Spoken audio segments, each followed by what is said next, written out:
नमो अरिहन्ताणं नमो सिद्धाणं नमो ऐर्याणं नमो वज्रायाणं नमो लोहे सव्यसाहुणम्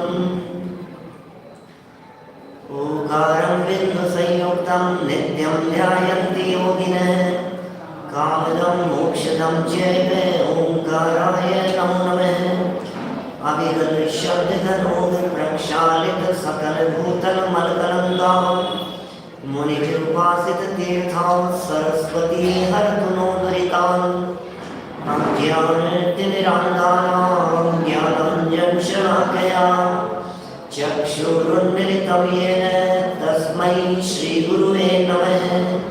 श्रीपरं गुरुवे नमः। परम्पराचार्य गुरुवे नमः।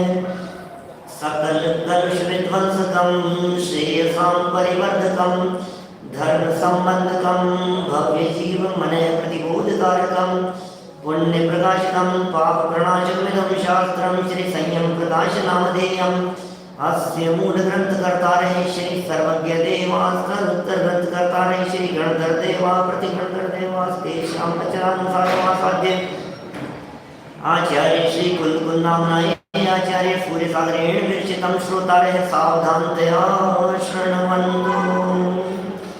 मंगलं भगवान् वीरो मंगलं गौतमो गणी मंगलं कुंद कुंदाद्यो जैन धर्मो सुमंगलं सर्वमंगल मांगल्यं सर्वकल्याणकारिकं प्रधानं सर्वधर्माणां जैनं जयतु शासनं जैनं जयतु शासनं जैनं जयतु शासनं। संयम प्रकाश नाम का ये ग्रंथ है और इस ग्रंथ के आधार से छोटे छोटे से प्रकरण सूर्य सागर जी महाराज साहब सिखा रहे थे, समझा रहे थे और हमें बता रहे थे कि हमें अपने जीवन को निर्मल बनाने के लिए, परिष्कृत करने के लिए क्या क्या बातें अपनानी चाहिए, जाननी चाहिए।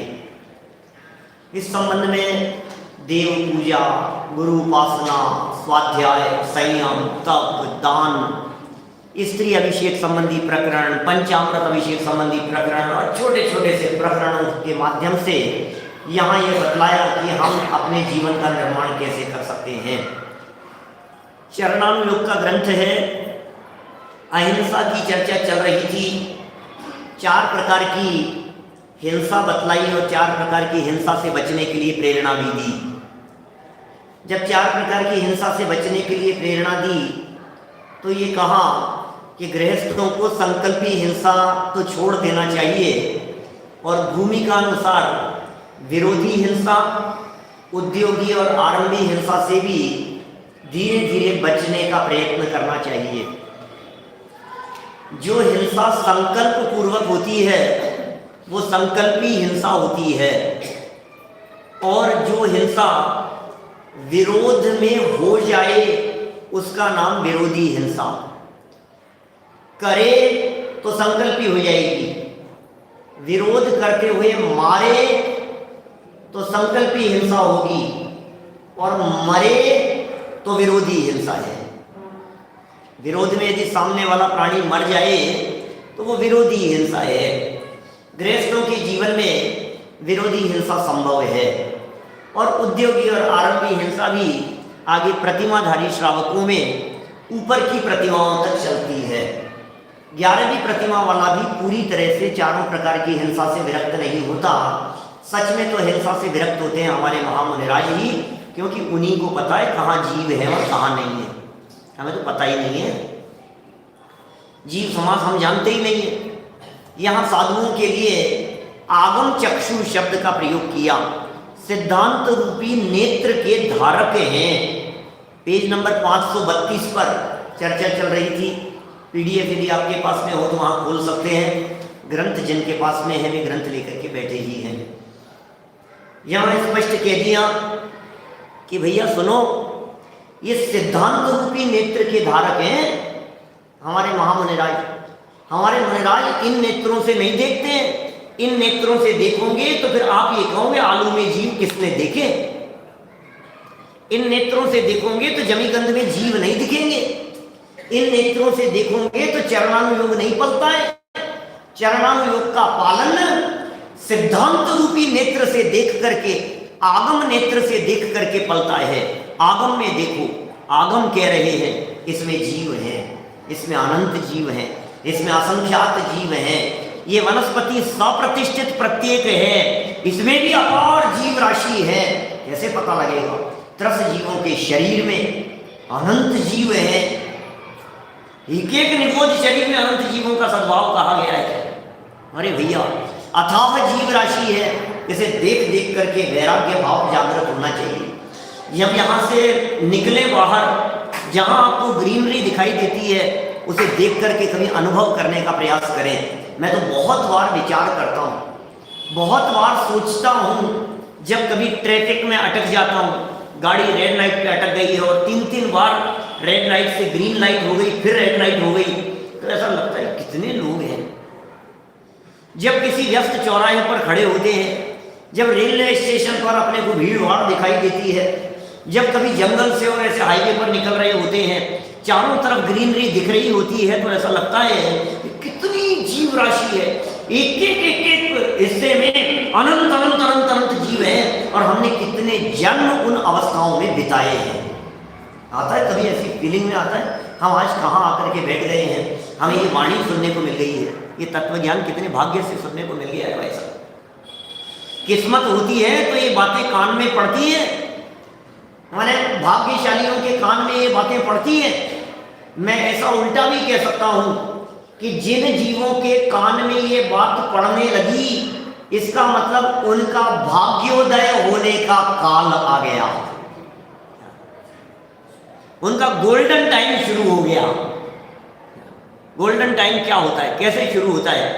ज्योतिष वाले लोग कहते हैं ना ऐसा, ज्योतिषियों की भाषा में, क्या नेहल भाई आपका बस इस साल से लेकर के इस साल तक आपका गोल्डन टाइम है। गोल्डन टाइम है? कौन सा टाइम गोल्डन है? मेरे से भी कहा, बोले 12 साल तक अभी आपका गोल्डन टाइम है, तो फिर उसके बाद क्या होगा? डायमंड है गोल्डन टाइम के बाद में क्या होगा? कुछ खत्म, कुछ नहीं। क्या दम है इन सब अवस्थाओं में? अनंत भव, ये अभी यहाँ की आंख बंद होती है तो कौन सी पर्याय में चला जाएगा, कुछ अता पता नहीं है हमारे को। मर करके कहाँ चला जाएगा? कितनी जीव राशि कहाँ कहाँ बैठी हुई है। जीवों की अवस्थाओं की दृष्टि से ग्रुप बना करके उन्हें 14 जीव समास में बांटा गया है। 14 जीव समास गोमट सार आदि ग्रंथों में यहाँ भी उल्लेख करेंगे। जीव समास 14 नहीं, 19 भी कहे हैं, 57 भी कहे हैं, 98 भी कहे हैं, और 406 तक जीव समास के भेद कहे हैं। किशन चंद जी से पढ़े, टिंटिली नाय ये चर्चा तो उस समय तो बहुत आते थे, तो उसी समय के पढ़े हैं अपने, जिस समय वो आते थे महाविद्यालय में, 90s की बातें हैं। देखिए यहाँ उसी प्रकरण को गोमट सार के आधार से कुछ शुरू करेंगे। पेज नंबर 532 निकाल लीजिए। कुछ बातें अलग हटके होने वाली है, बहुत सारे शब्द नए भी होंगे बहुत सारे लोगों के लिए, उन शब्दों का भी परिचय होगा, उन शब्दों का अर्थ भी हम बतलाएंगे। मैं यह दावा तो नहीं करता हूँ कि पूरा प्रकरण यहाँ पूरा हो जाएगा, लेकिन फिर भी जितना भी होगा बहुत सारी नई बातें आपको निश्चित ही जानने को मिलेगी। वास्तव में बीच वाला पैराग्राफ है एक 532 पेज का। वास्तव में अहिंसा व्रत भाव ज्ञानी मुनि के ही होता है। किसके होती है अहिंसा?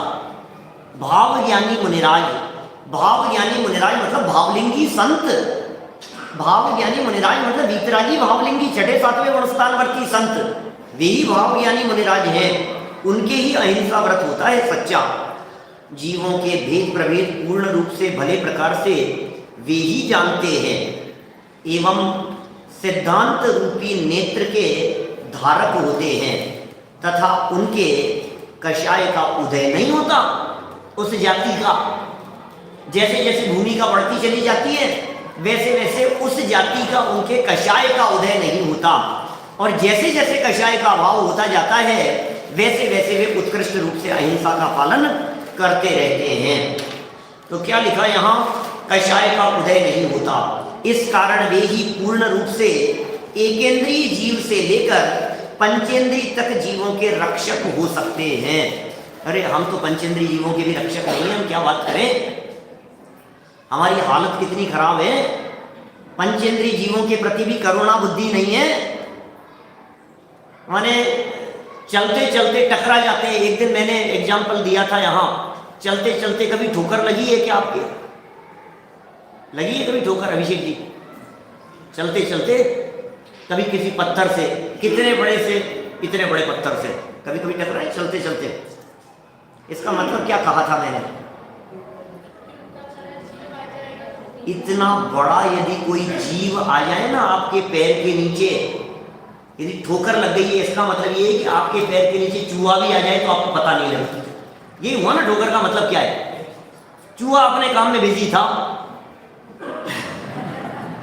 नहीं हो सकता क्योंकि चूहे को कोई काम नहीं है क्या, चूहा यदि अपने काम में बिजी है तो हम चलते चलते यदि इतने बड़े पत्थर से टक्कर खा सकते हैं तो हमारे पैर से उस चूहे के भी तो किक लग सकता है, हमारे पैर के नीचे आकर के कॉकरोच भी मर सकते हैं। इसलिए भैया अयत्नाचार पूर्वक प्रवृत्ति करने वाले के तो सदा हिंसा है, सावधान रहो, यत्नाचार पूर्वक प्रवृत्ति करो। हमारे महामुनिराज 4 हाथ जमीन देख करके चलते हैं सावधानी पूर्वक, इसलिए सच में तो अहिंसा का पालन उन्हीं के जीवन में होता है, वे ही रक्षक हो सकते हैं। उनको गुणस्थान, मार्गणा तथा जीव समासों का भी पूर्ण रूप से ज्ञान होता है। मुनिराज को गुणस्थानों का भी ज्ञान है, मार्गणा स्थान का भी ज्ञान है और जीव समास का भी ज्ञान है। तीनों ही 14 होते हैं। 14 गुणस्थान जानते हैं, मार्गणा स्थान कितने हैं? वो भी 14 है। मार्गणा क्या होता है? गुणस्थान तो चलो बहुत चर्चा का विषय रहता है, हमारे अन्ना जी ने गांव गांव में जाकर के गुणस्थान पढ़ाए हैं, गुणस्थान तो सब जानते हैं, और गुणस्थानों की चर्चा तो द्रव्यानुयोग में भी बहुत आती रहती है। मार्गणा स्थान क्या, अभी समय सार में आएगी, 50 से 55 के बीच में मार्गणा की चर्चा आएगी। मार्गणा स्थान नहीं, गुण ठान मार्गणा स्थान 29 बोलों से रहित बतलाएंगे ना भगवान आत्मा को, अभी 49वीं चल रही है। 50 से 55 तक की गाथा में मार्गणा स्थान से भी भिन्न बतलाएंगे। तो मार्गणा स्थान क्या होते हैं? मार्गणा मतलब होता है तलाशना, खोजना। तो मार्गणा स्थान माने ऐसे स्थान, ऐसी जगह है, ऐसी विवक्षाएं जहां जीव को तलाशा जाए, वो मार्गणा स्थान है। 14 स्थान है ऐसे, गई इंद्रिये सुकाये जोगे वेदे कसाय नाणे संयम दंसन लेस्या भविया सम्मत सन्निया हारे। घूमटसार की गाथा है और गजब की गाथा है। क्या गजब का क्षयोपशम रहता है मुनिराजों का।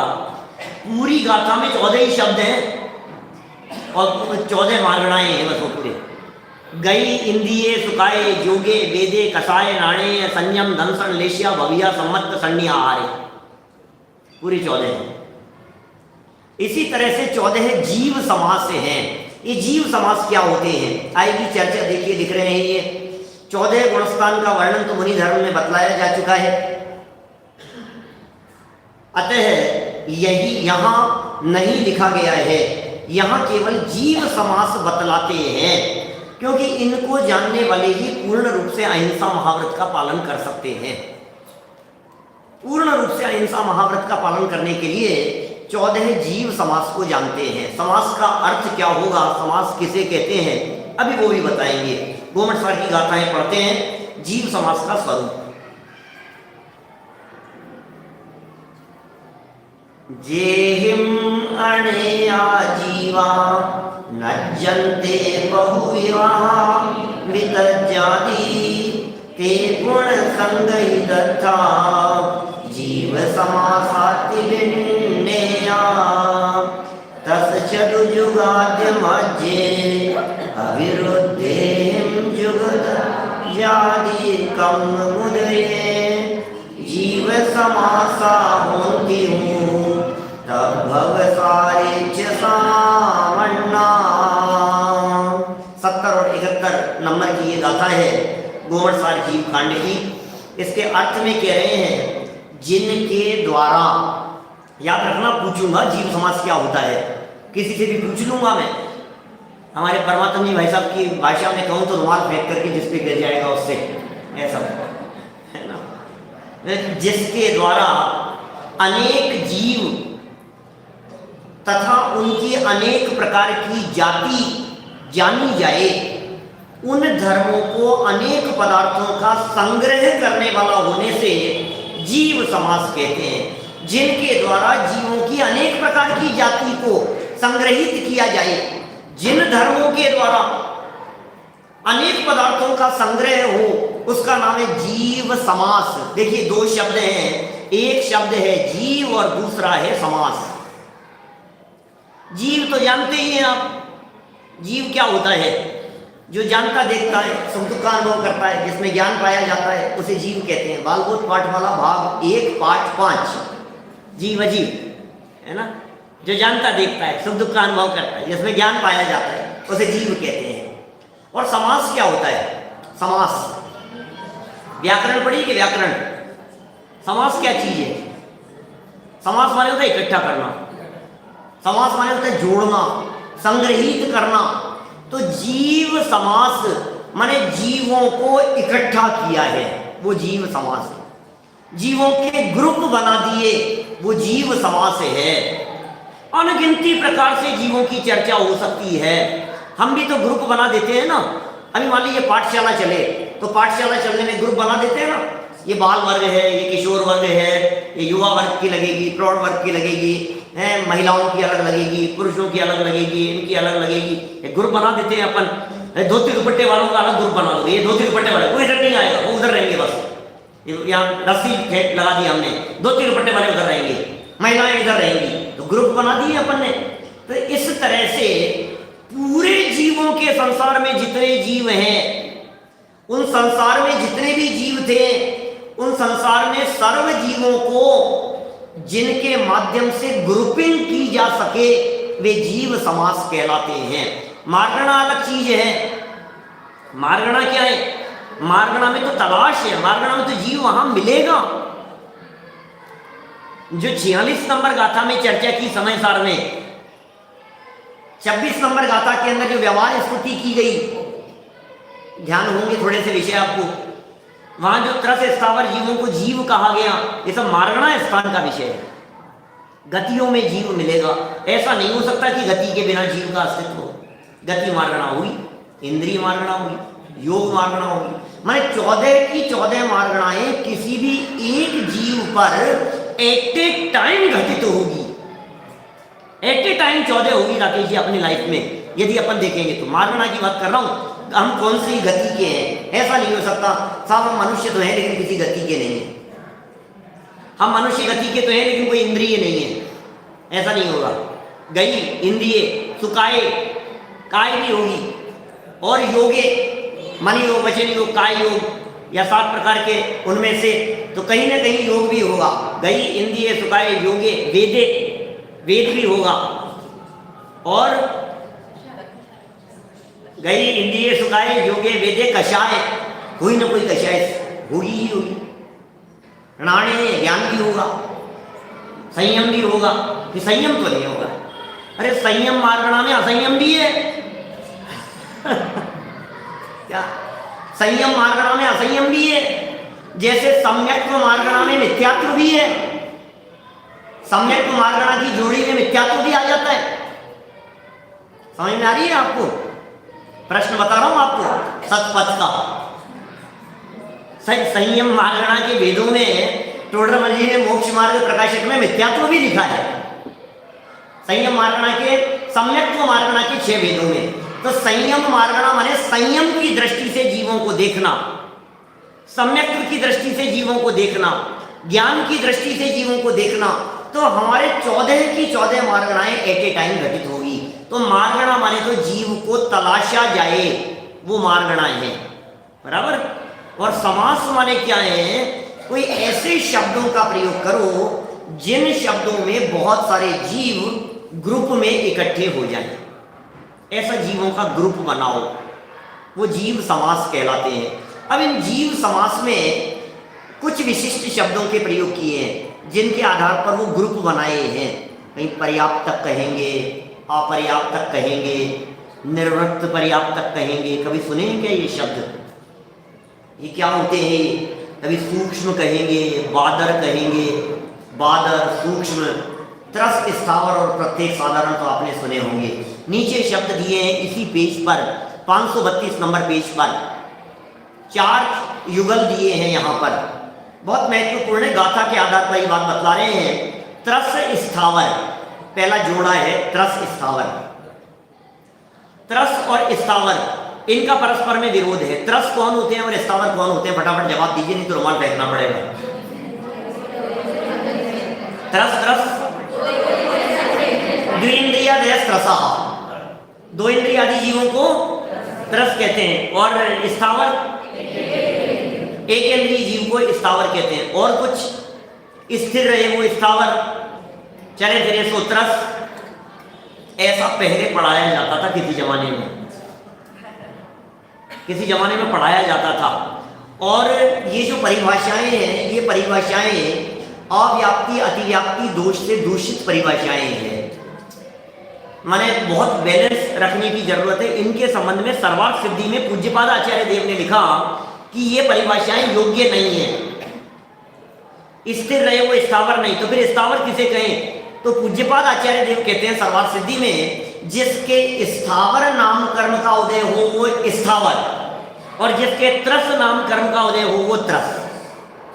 ठीक है, हम लोग त्रस हैं या स्थावर? जो नहीं बोल रहे हैं वो स्थावर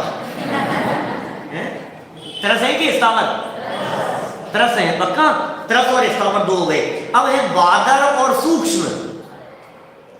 बादर और सूक्ष्म ये क्या होते हैं? ये बादर क्या होते हैं? ये आलू में जो जीव होते हैं वो आलू में सूक्ष्म निगोदिया जीव होते हैं या बादर निगोदिया जीव होते हैं?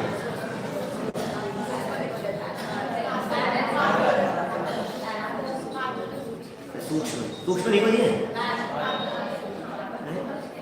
बादर है। पहले सूक्ष्म बादर होते क्या है पहले ये बताओ। सूक्ष्म और बादर क्या होता है, फिर करेंगे अपन चर्चा। आलू में कौन से जीव होते हैं वो बाद में चर्चा करेंगे। पहले बताओ सूक्ष्म क्या होते हैं और बादर क्या होते हैं। सुनो जरा, बादर उसे कहते हैं, बादर उसे कहते हैं जिनकी हिंसा होती है। बादर उन्हें कहते हैं जो किसी चीज से टकराते हैं। बादर उन्हें कहते हैं जो किसी के आश्रय से रहते हैं। बादर उन्हें कहते हैं जो किसी चीज के आधार से रुक जाएं, जिन्हें रोका जा सके, जो रुक सके, जो किसी चीज के आधार से रहें, अवलंबन से रहें, उन्हें बादर कहते हैं। वो समझ में आएगा बादर क्या है? ऐसे सब जीव बादर कहलाते हैं जो किसी के आश्रय से रहते हैं। क्या होता है जब 10-5 वाक्य बोल दिए जाते हैं ना किसी एक के बारे में, तो एक भी नहीं होता है। जो लिख रहे हैं उनको ऐसे हमें तो भाई एक वाक्य बता दो, आप क्या कितने बातें बोल दी आप कुछ समझ में नहीं आया हमारे। नहीं, कंसेप्ट समझ में आना चाहिए। बादर शब्द सुनते ही हमारे दिमाग में क्या आना चाहिए? ये जीव बादर हैं, इसका मतलब किसी के आश्रय से रहते हैं। उल्टा लगाइए, जो किसी के आश्रय से रहते हैं वो बादर होते हैं। अभी नहीं समझ में आएगा तो सूक्ष्म समझने से वो बादर समझ में आएगा। सूक्ष्म जीव ऐसे होते हैं जो अपनी मौत मरते हैं। तो क्या बादर अपनी मौत नहीं मरते हैं? बादर भी अपनी मौत ही मरते हैं, लेकिन बादर जीवों की अन्य के द्वारा हिंसा संभव है। सूक्ष्म जीवों की हिंसा नहीं होती। सूक्ष्म जीवों की हिंसा नहीं होती। सूक्ष्म जीव के ऊपर यदि परमाणु बम डाल दिया जाए तो वे ऐसे मुस्कुरा करके निकलेंगे उसमें से। सूक्ष्म जीव माने वो सूक्ष्म जीव किसी से टच नहीं होते हैं। सूक्ष्म जीव इस दीवार में से भी निकल सकते हैं। वज्र का यदि पिलर खड़ा कर दिया जाए तो वज्र के पिलर में से भी इधर से उधर निकल जाएंगे। वे कौन से जीव हैं? सूक्ष्म। हमने ताली बजाई तो ताली बजाने पर जो जीव हाथ के बीच में आ गए वे होंगे बादर। आ रहे हैं, यहां भी बादर जीव हैं। ताली बजाने में भी हिंसा हो रही है। अभी हम इस भूमिका में नहीं है कि हम ताली बजाना छोड़ दें, ठीक है ना, लेकिन हो रही है, इसे तो स्वीकार करें। और शाश्वत धाम में तो ताली कैसे बजाते हैं? शाश्वत धाम में उदयपुर में बालिकाएं, आइए जैन साहब, क्या करते हैं? ऐसी ताली आप लोगों को नहीं पता है क्या? शाश्वत धाम का निमंत्रण देके जाना यहाँ दावत वासियों को। हाँ, वहां सब बालिकाएं, मतलब वो तालियां नहीं बजाती, वो ऐसे तालियां नहीं बजाती बालिकाएं। कितने 101 बालिकाएं हैं वहां, बालिका विद्यालय चलता है, 101 बालिकाएं हैं और वो तालियां ऐसे नहीं बजाती है। कोई भी अच्छा काम होता है तो सब ऐसे हाथ करना शुरू कर देती है। इसका मतलब ये है कि अनुमोदना है। खैर चलो कोई बात नहीं, हम उसका ताली बजाने का निषेध नहीं कर रहे हैं। हम सिर्फ इतना आपको ये कह रहे हैं कि ताली बजाने में जिन जीवों की हिंसा हुई है, श्वास लेने में जिन जीवों की हिंसा हुई है, बोलने चलने में जिन जीवों की हिंसा होती है, वे सब बादर जीव होते हैं। सूक्ष्म जीव टकराते ही नहीं है ना। हमने हाथ ऐसे किया और जो सूक्ष्म जीव थे वो हाथ में से आर पार हुए, मरेंगे नहीं वो तो सूक्ष्म जीव और बादर जीव। अब मेरा प्रश्न ये था कि आलू में जो जीव होते हैं वे आलू में जीव सूक्ष्म निगोदिया होते हैं या बादर निगोदिया? पहले तो सूक्ष्म कह रहे थे आप। अरे पंडित जी, सूक्ष्म जीव थे, मर के बादर हो गए। इतनी तो देर लगती है, और क्या है? क्या आपने जिस समय पूछा था उस समय सूक्ष्म थे, अब क्या हुआ? बोले उन्होंने बादर में जन्म ले लिया। ऐसा नहीं है, समय तो इतना ही लगता है। सच में कौन सा सूक्ष्म जीव कब कितनी देर में बादर हो जाए और बादर अवस्था से मरण प्राप्त करके सूक्ष्म हो जावे, पता नहीं लगता है, हम कह भी नहीं सकते हैं। लेकिन चूंकि आलू एक पदार्थ है, गाजर मूली एक पदार्थ है जो किसी न किसी के आश्रय से रहते हैं, वे बादर ही होते हैं। जैसे देखिए, 7वें नरक के नीचे निगोदिया जीवों का स्थान कहाँ है? सुना होगा आपने, नित्य निगोद का स्थान है एक 7वें नरक के नीचे। वहां निगोदिया ही निगोदिया जीव हैं। तो सूक्ष्म निगोदिया हैं या बादर हैं?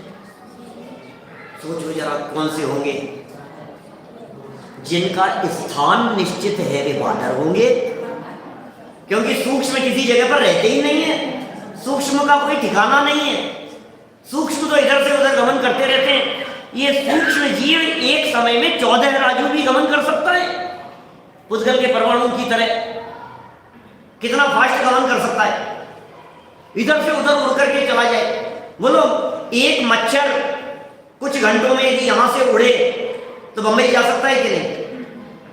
नहीं जा सकता। सब लोग मना कर रहे हैं, क्यों नहीं जाएगा? फ्लाइट में आप ही बैठ सकते हैं, वो नहीं बैठ सकता।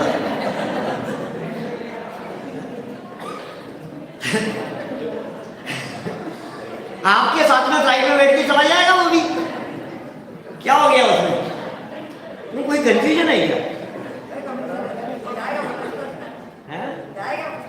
जा सकता है ना, बिल्कुल जा सकता है। टिकट लगेगा क्या उसका? उसका टिकट नहीं लगेगा। अभी मच्छर जो है वो तो बहुत स्थूल है, क्योंकि मच्छर को तो इतनी पावर नहीं है इतना उड़ने की। वो तो साथ में बैठ करके चले गया तो चले गया। ऐसे ही हम कहते हैं, जैसे कुंदकुंदाचार्य देव विदेश क्षेत्र गए ना, तो कुंदकुंदाचार्य देव तो यहाँ के थे, भरत क्षेत्र आर्यखंड के। भरत क्षेत्र आर्यखंड के जीवों में बिना रिद्धि की ऐसी सामर्थ्य नहीं होती कि वो इस तरह से गमन कर सके, लेकिन कोई रिद्धिधारी हो तो ले जा सकता है। जैसे समझिए आप, चक्रवर्ती है तो चक्रवर्ती 6 खंडों के अंदर घूम लेता है, 6 खंडों में। अब चक्रवर्ती 6 खंड में यदि घूम रहा है तो उसकी सेना जा सकती है या नहीं? बोले साथ साथ में ही जा सकती है, अकेले नहीं जा सकता कोई, क्योंकि 96,000 तो उसकी रानियां हैं, फिर इतने घोड़े, इतने हाथी, 84 लाख हाथी, 18 करोड़ घोड़े, फिर 84 लाख करोड़ों में पैदल उसके सिपाही, सेना, सब कुछ। ये सब कैसे चले जाते हैं 6 खंड को जीतने के लिए? सब साथ में जाते हैं। बोले साथ में तो जा सकते हैं, अकेले नहीं जा सकते। तो मच्छर आपके साथ तो जा सकता है मुंबई, अकेले नहीं जा पाएगा। लेकिन सूक्ष्म जीवों में, निगोदिया जीवों में इतनी पावर है कि बिना किसी के आश्रय के भी नीचे अधोलोक से लेकर ऊर्ध्वलोक में सिद्धों के बीच तक वे गमन कर सकते हैं। सूक्ष्म जीव, सातवें नरक के नीचे जो जीव हैं वे निश्चित ही बादर भी हैं और सूक्ष्म भी हैं। जो स्थायी स्थान कहा है वो बादर की अपेक्षा से कहा है, क्योंकि फिक्स स्थान कहा गया है। सूक्ष्म जीव संपूर्ण लोक में ठसाठस भरे हुए हैं। आपके और हमारे बीच में भी अभी असंख्यात जीव हैं, अनंत जीव राशि है आपके हमारे बीच में। भाई साहब नितिन भाई, आपके और मेरे बीच में अनंत जीव हैं इस समय। कौन से जीव हैं? पृथ्वी का एक भी है। पृथ्वी का एक कैसे होगी? पृथ्वी का एक कहाँ है? पृथ्वी तो नीचे होगी, धरती। जल का एक भी है, अग्नि का एक भी है, वायु का एक भी है। आप लोग यहां बैठे हो आपके और मेरे बीच में, और वनस्पति का एक भी है। पंडित जी अपने बीच में तो नहीं, आपके पीछे है, पेड़ लगाए बीच में तो नहीं। नहीं बीच में भी है। क्या बात कर रहे हो आप कि ऐसा कैसे हो सकता है? पृथ्वी का एक जीव तो पृथ्वी में रहते हैं, जल का एक जीव जल में रहते हैं, अग्नि का एक अग्नि में रहते हैं, वायु का एक वायु में रहते हैं, वनस्पति का एक वनस्पति में रहते हैं। ये आपकी बात जो कही गई है, ये बात तो बादर जीवों की अपेक्षा से है। कुछ बात समझ में आई है क्या? जो पृथ्वी में जीव रहेंगे वे तो बादर होंगे, लेकिन जो पृथ्वी का एक सूक्ष्म जीव होंगे वो पृथ्वी के आश्रय से नहीं रहेंगे, वो पूरे लोक में फैले हुए हैं। क्या कहा? वापस कह रहा हूं, आपके और हमारे बीच में जो पृथ्वी का एक जीव है वे सूक्ष्म पृथ्वी का एक है। ये पांचों जो स्थावर कहे हैं ये सूक्ष्म भी होते हैं और बादर भी होते हैं। जहां जहां ऐसा कोई वाक्य आए आप नोट करते जाएं, ये बिल्कुल परमानेंट वाक्य हैं जो अनचेंजेबल है, पारिणामिक भाव की जैसे बदलते नहीं, बिल्कुल फिक्स है। एक इंद्रिय जीव दो प्रकार के, सूक्ष्म और बादर। क्या अभी कई तरह से बंटवारे होते हैं एक इंद्रिय जीवों के, सूक्ष्म भी होते हैं और बादर भी होते हैं। यहां जिसकी हम चर्चा कर रहे हैं, पांचों प्रकार के स्थावर जीव जो आपको लग रहा है पेड़ पौधे खड़े हुए हैं, ये सब बादर हैं। दिख रहे हैं ना, बादर है। ग्रीनरी जो आपको दिखाई दे रही है वो सब क्या है? बादर है। और जो वनस्पति का एक सूक्ष्म होगी, साधारण वनस्पति में होंगे क्योंकि प्रत्येक वनस्पति बादर ही होती है। साधारण वनस्पति जो सूक्ष्म होगी वह आपके हमारे बीच में भी है। पृथ्वी का एक जो सूक्ष्म होंगे वो पूरे लोक में, इस हॉल में ठसाठस भरे हुए हैं। माने इस हॉल में कितने जीव हैं बतलाइए। अभी यदि आपसे पूछा जाए इस हॉल में कौन कौन से जीव हैं, कितनी गतियों के जीव हैं, बोलो इस हॉल में।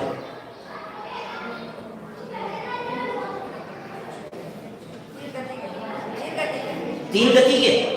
नारकी कौन है यहाँ? हैं?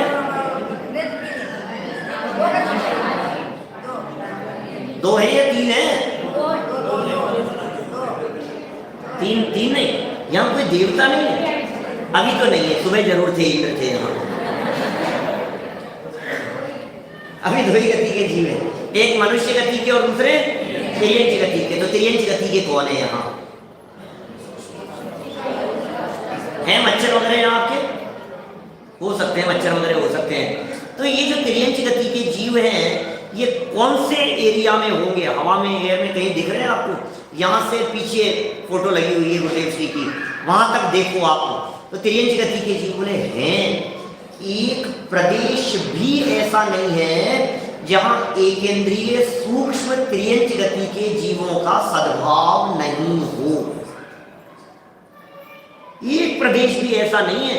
इसका मतलब किस तरह के भाव हमने धारण किए हैं, किस तरह की पर्यायें हमने यहाँ बिताई है इस लोक में, जन्म मरण करते हुए अनंत अनंत जन्म निकल गए भाई साहब।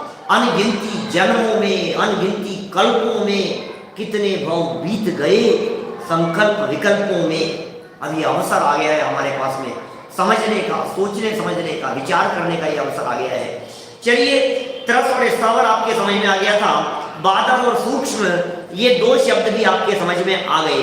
किसी के नहीं समझ में आया हो तो हाथ खड़ा कीजिए, मुझे प्रश्न पूछना है। क्या समझ में आया कि नहीं आया? सबके आ गया क्या? बादल और सूक्ष्म सबके आ गया समझ में?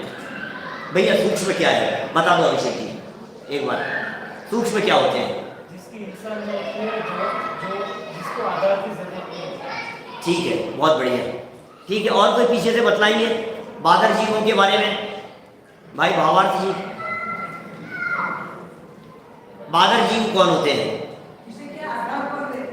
किसी के आधार पर रहते हैं। बहुत अच्छा, जो किसी के आधार पर रहते हैं वो बादर जीव होते हैं। एक ही नहीं जीवों के ये दो भेद हुए। चलिए आगे वाला एक और शब्द दिया है, पर्याप्त अपर्याप्त। ये दो शब्द और हैं। देखिए इन सारे शब्दों को एक बार जान लेना जरूरी है, क्योंकि इनको जाने बिना आपको वो जीव समास के भेद प्रभेद नहीं समझ में आएंगे। इसलिए एक बार इनको अपन गहराई से जानने का प्रयत्न कर रहे हैं। पर्याप्त और अपर्याप्त ये क्या होते हैं? पर्याप्त अपर्याप्त क्या होता है? 6 पर्याप्तियां होती है। सुनिए 6 पर्याप्तियां माने जीव जब जन्म धारण करता है, जीव का जब जन्म होता है, एक अवस्था से मर जाने पर दूसरी अवस्था धारण करते समय इस जीव के जन्म की एक प्रोसेस है, उस प्रोसेस का नाम है पर्याप्ति। वो प्रोसेस है, वो प्रक्रिया है। वो प्रक्रिया पूरी हो जाती है तो पर्याप्तक हो जाते हैं, वो प्रक्रिया पूरी नहीं होती है तब तक जीव अपर्याप्तक रहते हैं। बराबर? बहुत सारे जीव, बहुत सारे लोग ऐसा समझते हैं कि कोई व्यक्ति गर्भ में आकर के मर गया तो वो अपर्याप्तक रह गया। कोई ऐसा समझते हैं 2-3 महीने गर्भ में आकर के जीवन पूरा हो गया तो फिर वो अपर्याप्तक रह गया, क्योंकि अभी तो शरीर बना नहीं था उसका।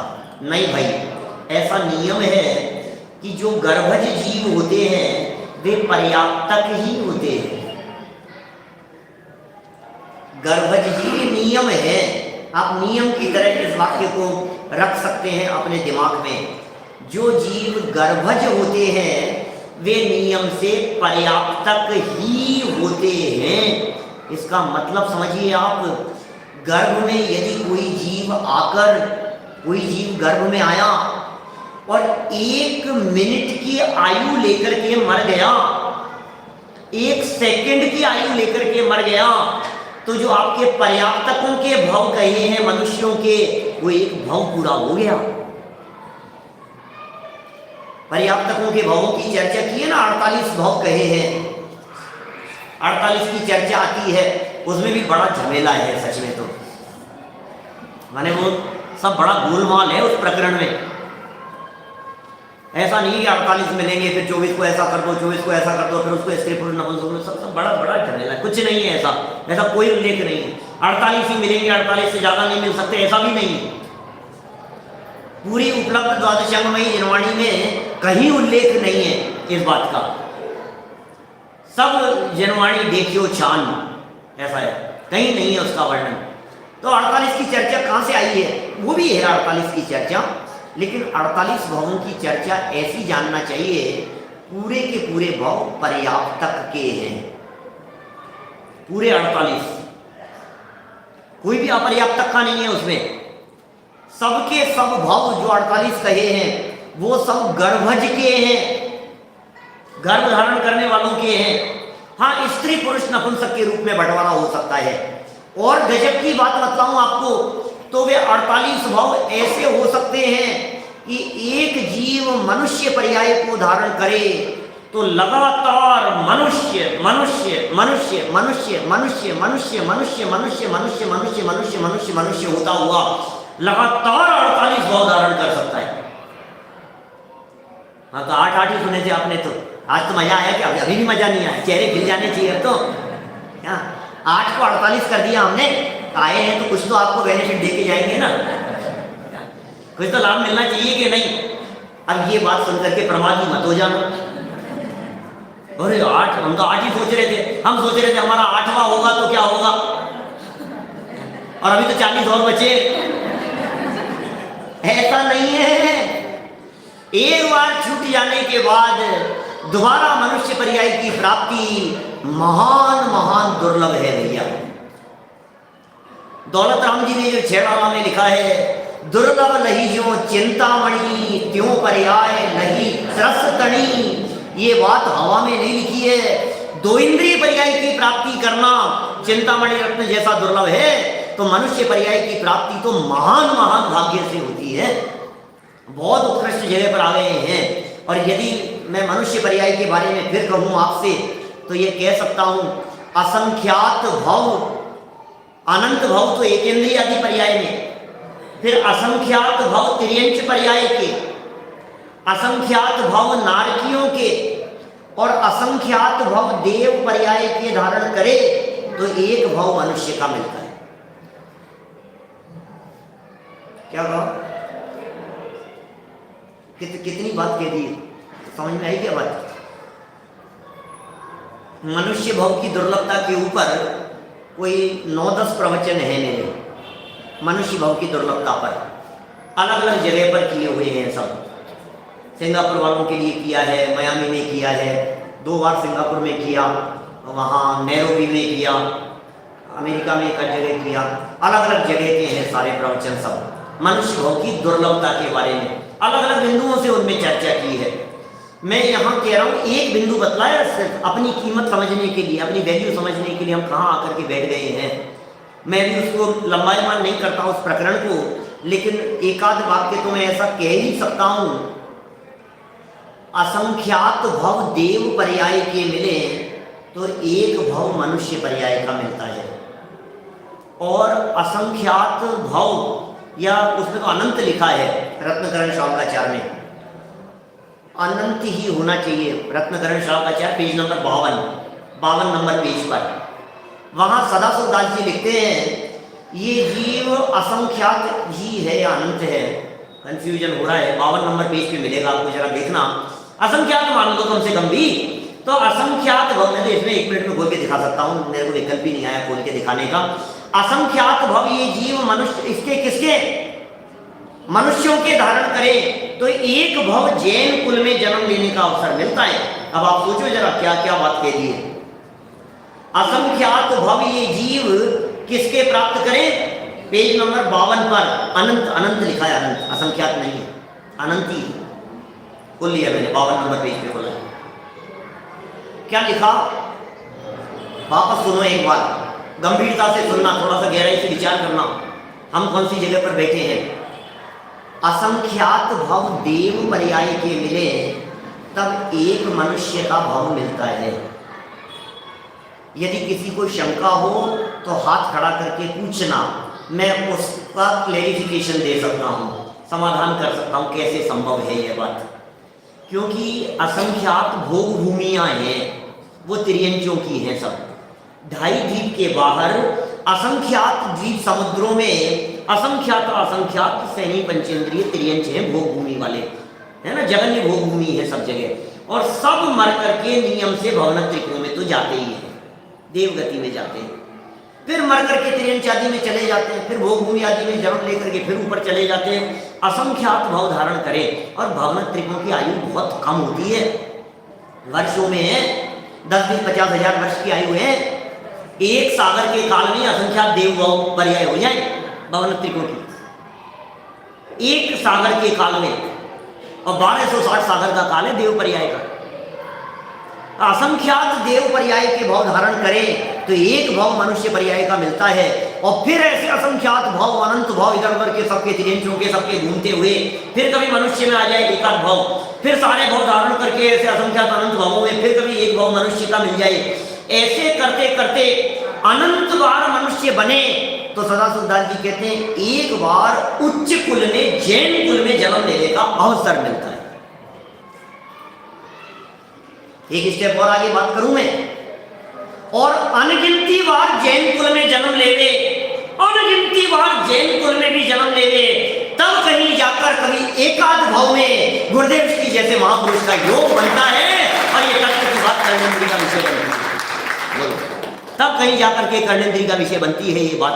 कहानी पढ़ना दुर्लभ है भाई, क्या बात कर रहे हो आप। कितने मनुष्य गति के जीव और कितने जैन हैं आज हिंदुस्तान में और पूरे दुनिया भर में। कितने लोग हूँ परमात्मा छू इस बात को सुन रहे हैं, बताओ कितने लोगों के कान में ये बात पड़ रही है, हूँ परमात्मा छू। कौन सुने कौन जाने इन बातों को।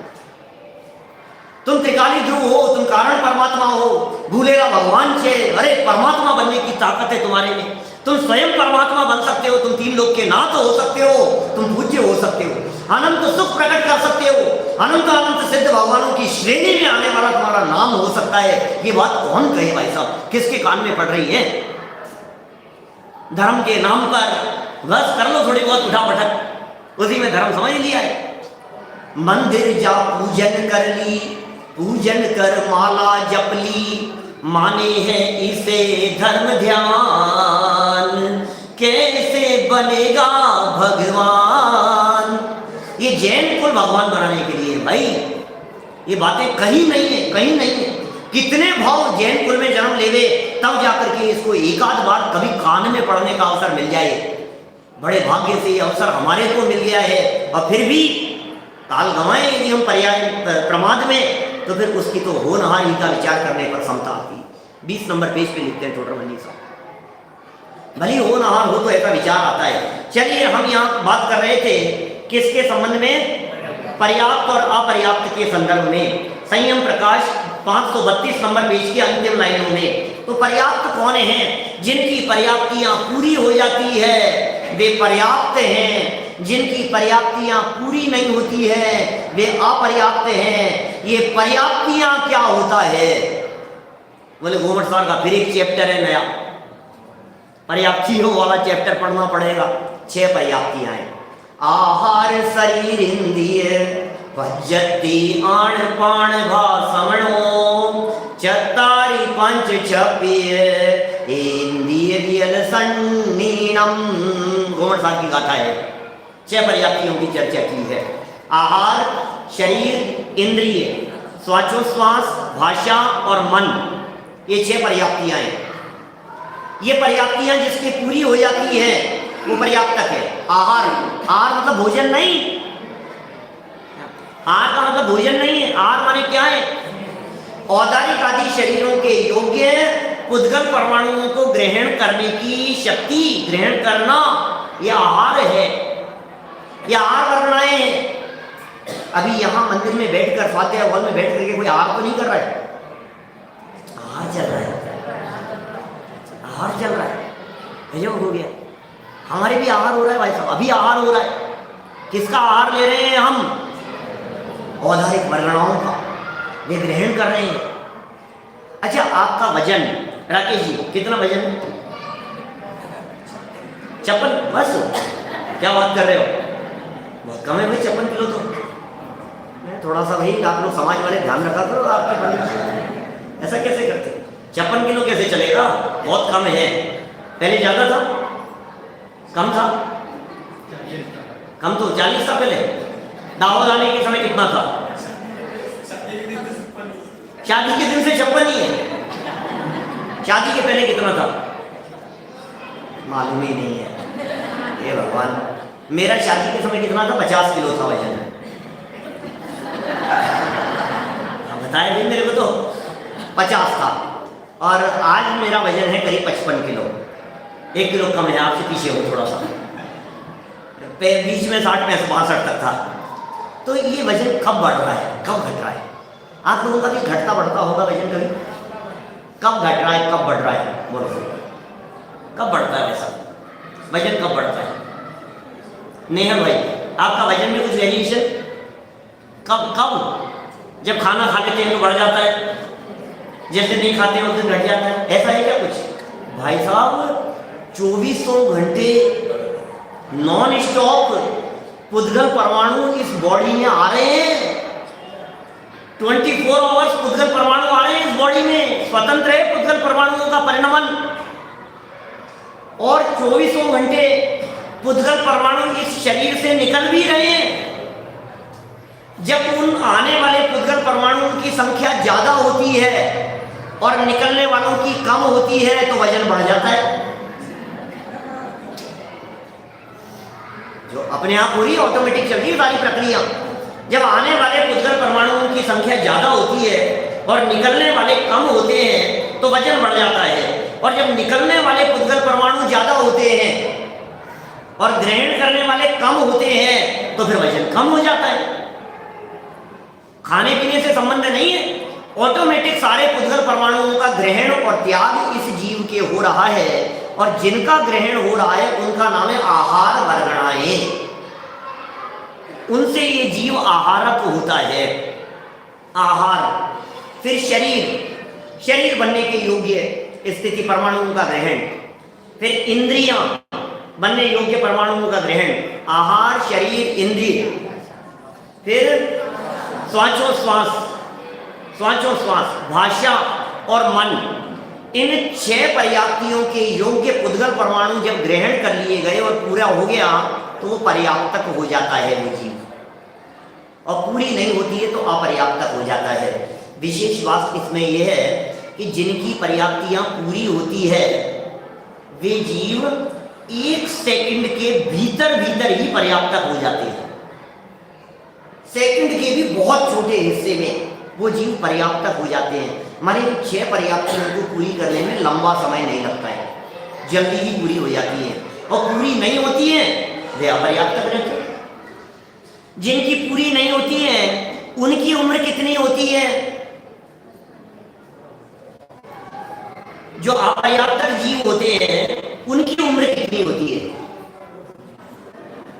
लिख लीजिएगा पक्का 100%। क्लास पूरी कर रहा हूं, कल आगे बढ़ाऊंगा और चर्चाएं करूंगा आपके बीच में। माने कौन जीव, जो भी जीव अपर्याप्तक होते हैं, जिनकी पर्याप्तियां पूरी नहीं हुई होती है, उनका नियम से मरण श्वास 18वें भाग होता है। क्या कहा? अपर्याप्तक जीवों का जन्म मरण कितने समय में है? श्वास के 18वें भाग में। और निगोदिया जीव पर्याप्तक होते हैं या अपर्याप्तक? निगोदिया जीव बोले पर्याप्तक भी होते हैं और अपर्याप्तक भी होते हैं। निगोदिया जीव पर्याप्तक भी होते हैं और अपर्याप्तक भी होते हैं। कोई बतलाएंगे क्या भैया? इसका भाव बतलाओ जल्दी से। निगोदिया जीव पर्याप्तक भी होते हैं और अपर्याप्तक भी होते हैं, इसका अर्थ बतलाइए जल्दी से। इसका मतलब क्या है? हाँ भाई साहब। हाँ, और नहीं मरने वाले भी होते हैं। इसका मतलब ये हुआ सभी निगोदिया जीव एक श्वास के 18वें भाग नहीं मरते। सभी निगोदिया जीवों का मरण एक श्वास के 18वें भाग नहीं होता। मनुष्य गति के जीवों का जन्म मरण श्वास के 18वें भाग हो सकता है क्या?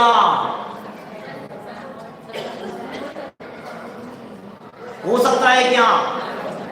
हो सकता है। मनुष्य गति के जीवों का जन्म मरण भी श्वास के 18वें भाग कि हाँ। कौन? बोले मनुष्यों में जो अपर्याप्तक होते हैं, क्योंकि अपर्याप्तक का जन्म मरण श्वास के 18वें भाग है। बात समझ में आई क्या कुछ? अपर्याप्तकों का जन्म मरण श्वास के 18वें भाग है। तो जो मनुष्य गति के जीव अपर्याप्तक होंगे, जो तिर्यंच गति के जीव अपर्याप्तक होंगे, जो 2 इंद्रिय अपर्याप्तक होंगे, जो 3 इंद्रिय अपर्याप्तक होंगे, उन सब का जन्म मरण श्वास के 18वें भाग होगा। टोडरमल जी ने लिखा मोक्ष मार्ग प्रकाशक में पेज नंबर 67 पर 67-68 पेज पर टोडरमल जी साहब ने मनुष्य गति के दुखों का वर्णन किया। 3रे अध्याय में पहली लाइन लिखी, कितने ही जीव तो लब्धा पर्याप्तक है, उनका तो जन्म मरण उच्छ्वास के 18वें भाग मात्र जानना। ऐसी लाइन लिखी। कुछ भाव भाषण हो रहा है? कुछ समझ में आ रही है बातें या ऊपर से जा रही है? समझ में आई हो तो फिर कल इसी को कंटिन्यू रखेंगे। नहीं समझ में आई तो सब्जेक्ट बदल देंगे। जीव समाज पढ़ना है क्या? पढ़ना है पक्का? तो चलिए, आज हमने कुछ शब्द देखे हैं, कल और इनके संबंध में विशेष चर्चा करेंगे। जीव कहाँ कहाँ होते हैं, कैसे होते हैं, जीव समाज समास की संख्या कितनी है और किस तरह से इनका ग्रुप बनता है, इन सब चर्चाओं को कल ठीक 8 बजे रात्रिकालीन प्रवचन। अभी हाँ जी, सूक्ष्म बाधक दोनों हो सकते हैं।